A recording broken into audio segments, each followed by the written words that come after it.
A bill created to prevent another statewide power failure like the one that we had in February is on its way to the governor for his signature. Now, here was in that state Senate Bill 3. It requires power generating companies to weatherize. Texas residents would also be notified of future outages with emergency alerts, and the Electric Reliability Council of Texas, better known as ERCOT, would have its board appointed by elected officials. And what does this mean for you, for all of us? Ariwan Hammy is taking an in-depth look. It's very stressful, I'll say that. I couldn't get, I knew that they were charging me like $250 every 2 or 3 hours. Rockport resident Randy Thatch was charged $9,000 by Gritty Energy after the February winter storm. With the possibility of new legislation, Thatch is happy something is being done, but says more could be done. I noticed that they said that they weren't requiring all the natural gas companies to weatherize, and I'm not sure that's a good idea. But I think the problem is that they're not expanding the grid to outside of Texas. In the legislation, funding could go to ERCOT and loans to retail electric providers. I saw they were bailing out ERCOT to the tune of, what was it, 800 million? Well, that's nice. They're bailing out ERCOT, the people that caused the problem in the first place. And so I didn't see any mention in bailing out those of us that are stuck with thousands of dollars worth of electricity bills. We reached out to AEP Texas on their thoughts on possible changes. They gave a statement reminding people that the load shedding that occurred was due to a lack of generating power into the grid. AEP Texas delivers electricity and doesn't generate it. Weatherizing power plants and natural gas facilities that supply power plants should help prevent this type of event from occurring again. Thatch didn't resolve the $9,000 bill he owed. His credit card was charged. In March, Gritty Energy filed for bankruptcy. Reporting in Corpus Christi, Ariwan Hammy, Chris 6 News.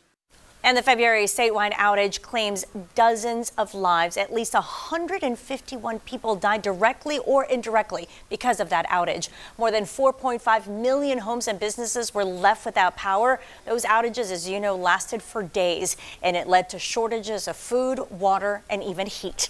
And damages from that statewide blackout were also massive. The cost is estimated at $195 billion with a B, making this the costliest disaster in Texas history. Consumers, you, me, all of us, we were hit with $16 billion in overcharges by ERCOT. Now, House Bill 4492 requires the Texas Comptroller's Office to dip into the state's rainy day fund to issue an $800 million loan to ERCOT. That is in order to cover the debt that is owed to it. Now, if you've got questions about the weatherization bill, or if you just want to see what's in it, go to our website, christv.com. We've got answers to some of those frequently asked questions about this legislation. And a developing story in the weather. We had another round of rain today. It averaged between a ½ inch and about 2 inches across the region. Right now it is quiet across the area, as you can see on our WeatherBug network, but this is unbelievable, the observed rainfall here for the month of May. 17 out of 31 days had measurable rain, so everything in green on here were measurable rain, and some of it was substantial, especially on the 19th, totaling 10.83 inches. That's 3.5 times the normal rainfall that we receive, and we're the second most rain that we've ever had here in recorded history for the month of May at almost 11 inches. So for the month of June, we rolled the calendar over by 1 day, and we had nearly an inch of rain today. We're above normal by about 3/4 of an inch, and we're now pushing 18 inches for the year. And we had 1/3 of our entire rainfall for the year we had in 1 month, the month of May, and now June has started off very wet. There's plenty more rain in the forecast where today's rain came from. In a few minutes, we'll take a look at it, and I'll be back to tell you all about it. All right, Dale, thank you. You know, that rain from this morning, it delayed the start of classes for some area school districts. The Robstown ISD pushed back the start of classes until 10 in the morning. Of course, to always ensure that everyone does make it to school safe. This is just a practice that we use to ensure that everyone gets to school dry and safe and happily. There you go. That's the key word, right? Dry, safe, and happy. Kingsville ISD also had to delay the start of classes because of the heavy rain. Central Texas was also hit hard by rain this morning. An elderly man had to be rescued near Austin after his vehicle stalled in high water. A medical helicopter was actually called in to airlift that driver to dry ground. Nearly 50 low water crossings were closed in the Austin area this morning. A story we first told you about at noon. Several City of Corpus Christi workers clearing out what is known as Tent City. It's a homeless camp, and it has forced all those people to relocate. That camp located on the corner of West Broadway Street and Parker's Alley near the old Bayview Cemetery. And Chris 6 News reporter Jeremiah Marshall has been there all day. And Jeremiah, that camp is cleared out, but there's still more work to do there. Yeah, more work indeed. You know, we did speak to the city earlier today, and they were able to tell us that the men and women that lived here, they sent them several notices letting them know that what they plan to do today. And a local nonprofit is stepping in to help, but they say they are going to need additional assistance. So earlier today, huge city trucks were filled with trash and remains of what was Tent City. The city says the site has been here at Copper Park for the past 6 months and at one point had about 60 people living here. Now those families are gone, and members with the Salvation Army are giving a helping hand for those who had to relocate. We spoke to Captain Patrick Gesner, who says the nonprofit is helping about 37 people, which includes young children from the age of 2 years old, with housing at their facility or at hotel stay. But he says the organization still needs help. The other thing, too, is we're looking for landlords that would be willing to work with us for rapidly rehousing some of the people into, once they've moved out successfully, they're ready to have their own home. We need landlords that are willing to work and offer low-cost, affordable housing.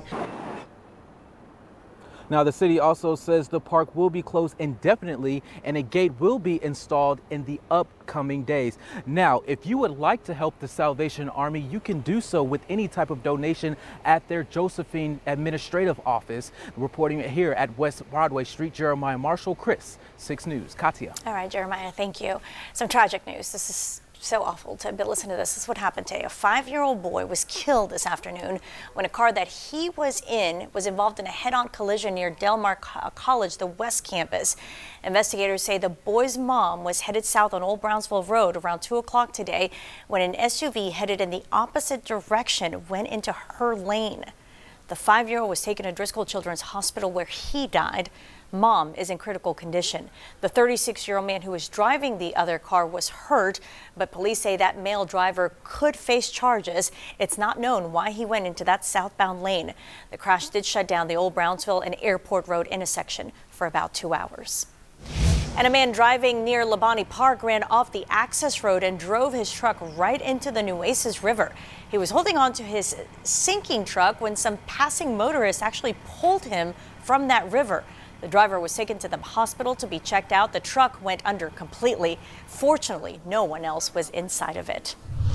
A life-saving legacy. State legislation named after a local teenager who drowned more than 2 years ago. How his mom says it's going to help save lives. Thank you for watching Chris 6 News at 6.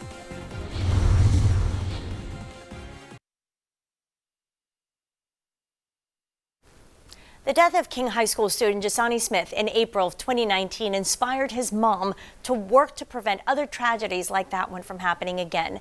And now Jasani's legacy is going to be a beach safety state law named in his honor. Our Patrick Johnstone has more. 2 proposals penned right here in the Coastal Bend need just Governor Abbott's signature after the state legislature passed those proposals. Kawana Denson, Jasani Smith's mother, said she has been pushing hard for passage of the legislation inspired by the death of her son more than 2 years ago. I'm happy, but at the same time, it's bittersweet because it doesn't bring my son back, but it certainly aims at preventing tragedies like Jasani.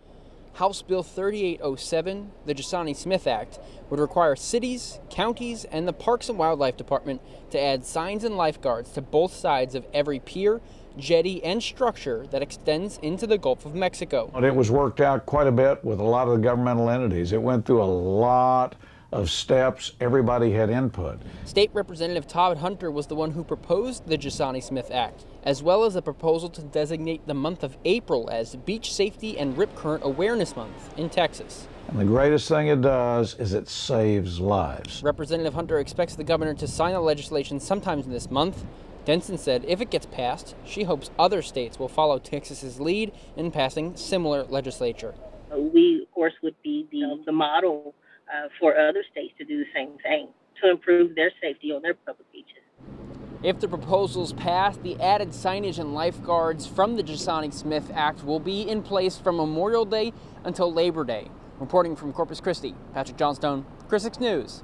And listen, we asked the city and county officials for comments on how they go about implementing the Jasani Smith Act. They told us that they haven't received the final wording yet of the legislation, but they will let us know.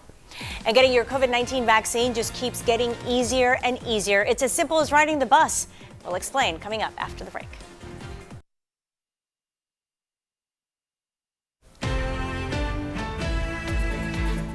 Nueces County health officials are reporting one COVID-19 related death today, a woman in her 70s, and her death raises our total to 826 lives lost. 43 new cases, pushing our total to more than 43,000 here in the county, and more than 41,000 patients have also recovered.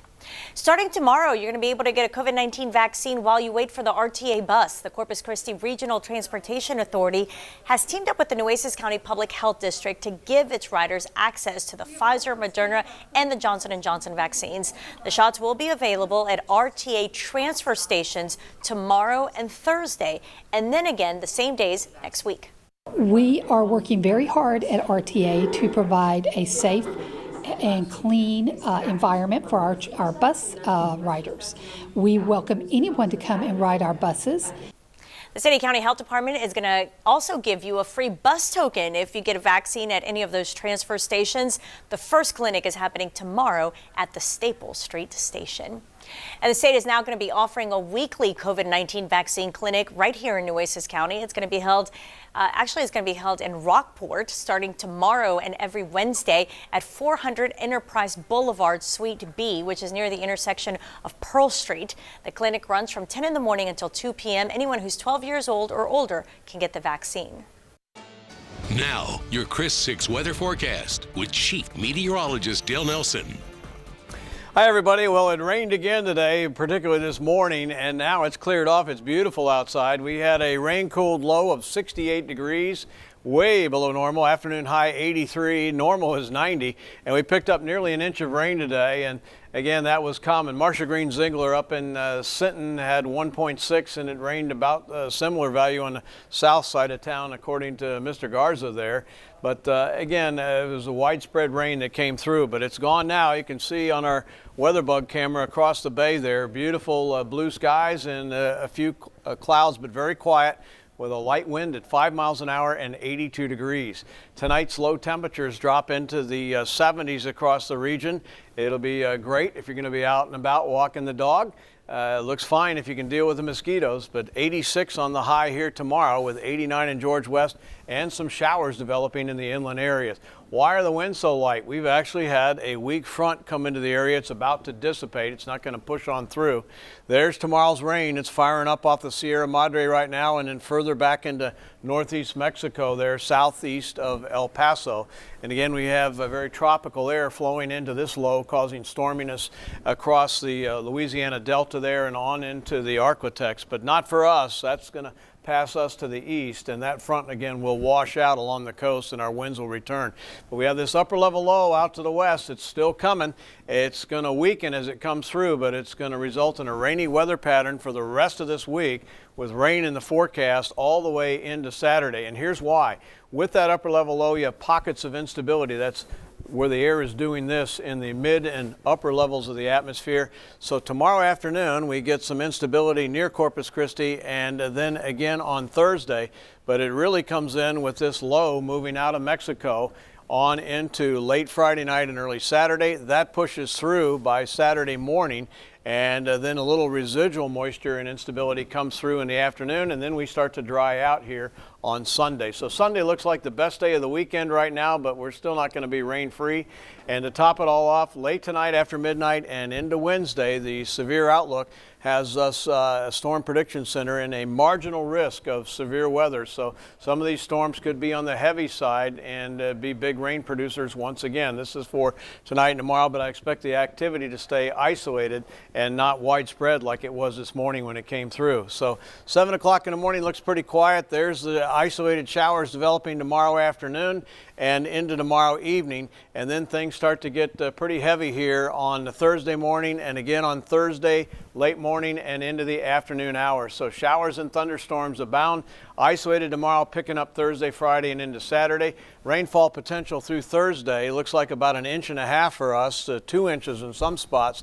Other areas will only see lighter amounts, less than 1/2 inch in some areas. That's the nature of these tropical downpours. Now, the long-range rainfall that takes us through the weekend actually has us in this red area here, which is about 2.5 to 4 inches of rain, and some spots in the watershed could see 4 to 5. So that'd be great for our water supply, which is now stagnating at 48% of total capacity. The winds, they're going to be light with this. Don't see much happening here.